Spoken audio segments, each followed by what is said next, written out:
உருவாக்கும் செய்கரமும் கைகொட்டும் செஞ்சல் பெருவாக்கும் பீடும் பெருக்கும் உருவாக்கும் ஆதலால் வானோரும் ஆணைமுத்தனை காதலால் கூப்புவரும் கை. இப்போ நம்ம இந்த டாப்பிக்கில் என்ன பார்க்குறோம் அப்படின்னா, கும்ப ராசி மற்றும் கும்ப லக்னம், அதே மாதிரி அவிட்ட நட்சத்திரம், சதய நட்சத்திரம், பூரட்டாதி நட்சத்திரம், இந்த நட்சத்திரக்காரங்க, இந்த ராசிக்காரங்க, இந்த லக்னக்காரங்க வழிபட வேண்டிய தெய்வங்கள் என்ன அப்படிங்கிறதையும் தவிர்க்க வேண்டிய வழிபாடுகள் என்ன அப்படிங்கிறதையும் நம்ம பார்க்குறோம். அதாவது 12 லக்னங்கள் உண்டு. அதில் 11வது ராசி தான் கும்பராசி அப்படிங்கிற ராசி.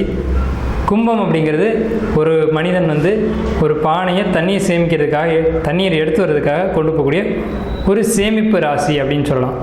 அப்போ சேமிப்பு தன்மை உங்கள்கிட்ட அதிகமாக இருக்கும், நல்ல குணங்கள் நிறைய இருக்கும். ஸோ இந்த மாதிரியான ஒரு ராசிக்கு வழிபட வேண்டிய தெய்வங்கள் என்ன அப்படிங்கிறது ஒரு விஷயம் இருக்குது. ஏன்னு கேட்டிங்கன்னா, இப்போ இந்த மாதிரி ஒவ்வொரு ராசிகள் பிரியும் போதும், 12 ராசிகளில் பிரிக்கும் போதும் ஒரு ராசி அல்லது ஒரு லக்னத்துக்கு நன்மை செய்யக்கூடிய கிரகங்கள் தனிமையாக இருக்கும், தீமைகள் செய்யக்கூடிய கிரகங்கள் அப்படின்றது தனியாக வரும்.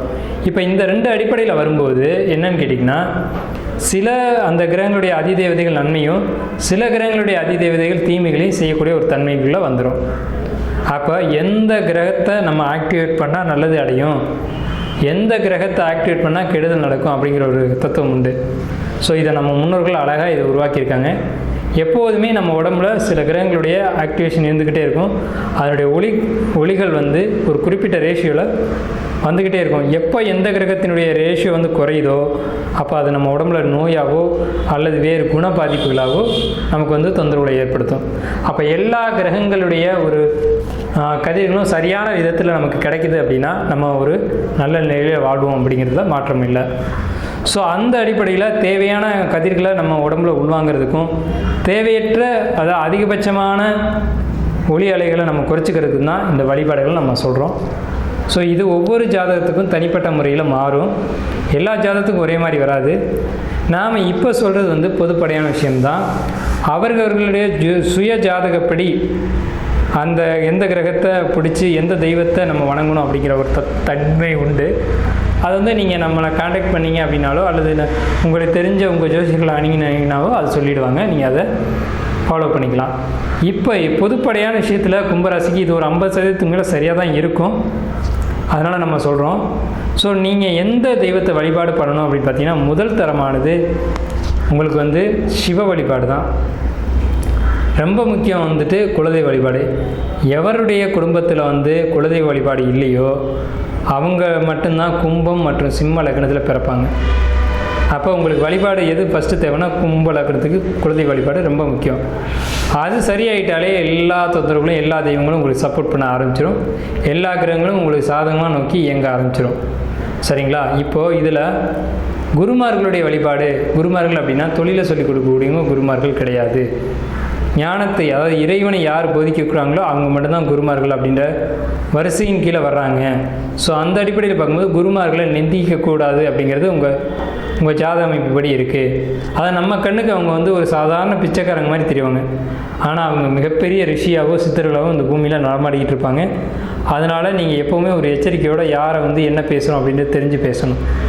அப்போ குருமார்களை தெரிஞ்சோ தெரியாமலோ நீங்கள் நிந்திச்சிடக்கூடாது அப்படின்ற ஒரு தன்மை உங்கள் ராசி லக்ன அமைப்புப்படி நட்சத்திரப்படி உண்டு. அதாவது அவிட்ட நட்சத்திரம், சதய நட்சத்திரம், பூரட்டாதி நட்சத்திரம் இவங்க யாரையும் சாதாரணமாக எடுப்பில் பேசிடக்கூடாது, குருமார்களை நிந்திச்சிடக்கூடாது அப்படிங்கிறத நம்ம சொல்கிறோம். அதே மாதிரி குருமார்களுக்கு தேவையானது செய்யணும். ஒரு வஸ்திரம் எடுத்து கொடுக்கலாம், தாம்பூலம் தட்சிணை கொடுக்கலாம், பழங்கள் கொடுக்கலாம், இது மாதிரி கொடுத்து ஆசீர்வாதம் வாங்கலாம். இது மாதிரிலாம் பண்ணிக்கும்போது உங்களுக்கு சாதகமான விஷயங்கள் நீங்கள் ஆசைப்பட்டது கண்டிப்பாக கிடைக்கும், நல்ல விஷயங்கள் நிறைய நடக்கும் அப்படிங்கிற ஒரு தன்மை உண்டு. அதே மாதிரி உங்களுக்கு வழிபட வேண்டிய தெய்வம் அப்படிங்கிறது அம்மன் தெய்வத்தை வழிபடுறது ரொம்ப சிறப்பு.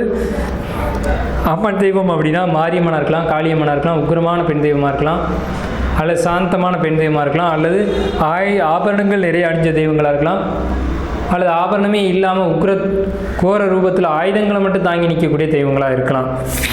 எந்த ஒரு பெண் தெய்வமாக இருந்தாலும் நீங்கள் வழிபாடு பண்ணிக்கிறது அப்படிங்கிறது உங்களுக்கு ரொம்ப சிறப்பு, ரொம்ப சிறப்பு.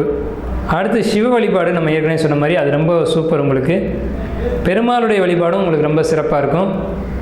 உங்கள் லக்னத்து அமைப்புப்படி பார்க்கும்போது தொழிலுக்கு அம்மன் வழிபாடு ரொம்ப முக்கியம். முருகனுடைய வழிபாடு கொஞ்சம் தவிர்த்துக்கணும். முருகனுடைய வழிபாடு உங்களுக்கு ரொம்ப சிறப்பு, நன்மை செய்யும் அப்படின்னு சொல்ல முடியாது, பாதிப்பில் கொடுக்கக்கூடிய ஒரு அமைப்பு உண்டு. உங்கள் லக்ன அமைப்புப்படி நீங்கள் ஒரு 70 கிலோமீட்டருக்கு உள்ளே இருக்கக்கூடிய தெய்வங்களை மட்டும்தான் வழிபாடு செய்யணும். ரொம்ப லாங் ட்ராவல் பண்ணி போய் வழிபாடு செய்யக்கூடாது அப்படின்ற ஒரு அமைப்பு இருக்குது. அதே மாதிரி தெய்வங்களுடைய மந்திரங்களாக இருக்கட்டும், எது ஒன்றா இருக்கட்டும், வாயால் நீங்கள் பாடணும் அப்படிங்கிற ஒரு அமைப்பு இருக்குது. இப்போ கந்த சஷ்டி கவசம் படிக்கலாம், வேல்மாறல் பதிகம் படிக்கலாம், அதே மாதிரி திருப்பாவை, திருவம்பாவை, சிவபுராணம் இதெல்லாம் அதிகமாக படிக்கும்போது, குறிப்பாக நீங்கள் பஸ்லேயோ அல்லது ஏதோ ஒன்று ட்ராவலிங்கில் இருக்கும்போது இதை உச்சரிச்சுக்கிட்டே நீங்கள் போகலாம். ரெஸ்ட் டைமில் நீங்கள் அதிகமாக அதை பாடலாம். 4000 தீப பிரபந்தம் படிக்கலாம். இந்த மாதிரி உங்கள் வாயால் உச்சரிக்கும் போது அதுக்குன்னு தனி மகத்துவம் உண்டு. அது உங்களுக்கு ரொம்ப பாசிட்டிவாக உங்களுக்கு அது மாறும். உங்களுக்கு ரொம்ப சப்போர்ட்டிவாக அது இருக்கும்.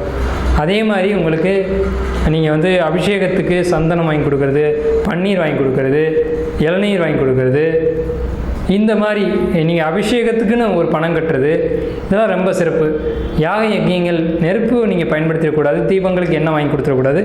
அதே நேரத்தில் இறைவனை குளிர்விக்கக்கூடிய அபிஷேக பொருட்கள் வாங்கி கொடுக்குறதா இருக்கட்டும், அபிஷேகத்துக்கு பணம் கட்டுறதா இருக்கட்டும், அர்ச்சனைக்கு பணம் கட்டுறதா இருக்கட்டும், இதெல்லாம் செய்யணும். இதெல்லாம் செய்யும்போது கும்பராசி கும்ப லக்னமாக இருக்கக்கூடிய உங்களுக்கு ரொம்ப பாசிட்டிவான ஒரு அமைப்பு இருக்கும். இப்போ சொன்னது எல்லாமே சந்திரனுடைய அடிப்படையில் சொன்னது. சந்திரன் திரவ பொருள், சந்திரன் நீர் கிரகம். திரவமான விஷயங்களை நீங்கள் ஆக்டிவேட் பண்ணிக்கலாம். நெருப்பு, அக்கினி இது சம்மந்தப்பட்ட விஷயங்களை நீங்கள் குறைச்சிக்கணும் ஆக்டிவேட் பண்ணுறதுக்கு. அதே மாதிரி கும்பராசி கும்பலக்கணக்காரங்க உங்களுக்கு திருமணம் நடக்கலை, திருமணத்தில் தடை அல்லது லவ் மேரேஜ் அதுக்கு எல்லாம் எதிர்ப்பு தெரிவிக்கிறாங்க அப்படின்ற பட்சத்தில் யாக யஜ்யங்களுக்கு பணம் கட்டலாம். அது ஏன்னா 7ஆம் இடம் நெருப்பு வீடாக வருது அப்படிங்கிற பட்சத்தில் அதை நீங்கள் பயன்படுத்திக்கலாம். இந்த மாதிரி விஷயங்களுக்கு என்ன மாதிரியான விஷயங்களுக்கு என்ன மாதிரியான வழிபாடுகள் மேற்கொள்ளணும் அப்படிங்கிறது ஒவ்வொரு ஜாதகத்திலையும் தனிப்பட்ட முறையில் உண்டு. அது ஒவ்வொரு தனிப்பட்ட ஜாதகம் தான் அதை சொல்லும். ஸோ இதுதான் கும்பராசி கும்ப லக்னத்துக்கு அவிட்ட நட்சத்திரம், சதய நட்சத்திரம், பூரட்டாதி நட்சத்திரத்துக்கு வழிபாடுகள் மேற்கொள்ள வேண்டியது அப்படிங்கிறதும் தவிர்க்க வேண்டிய வழிபாடுகளும் இதுதான். ஸோ இதை பின்பற்றி வெற்றியடைய வாழ்த்துக்கள்.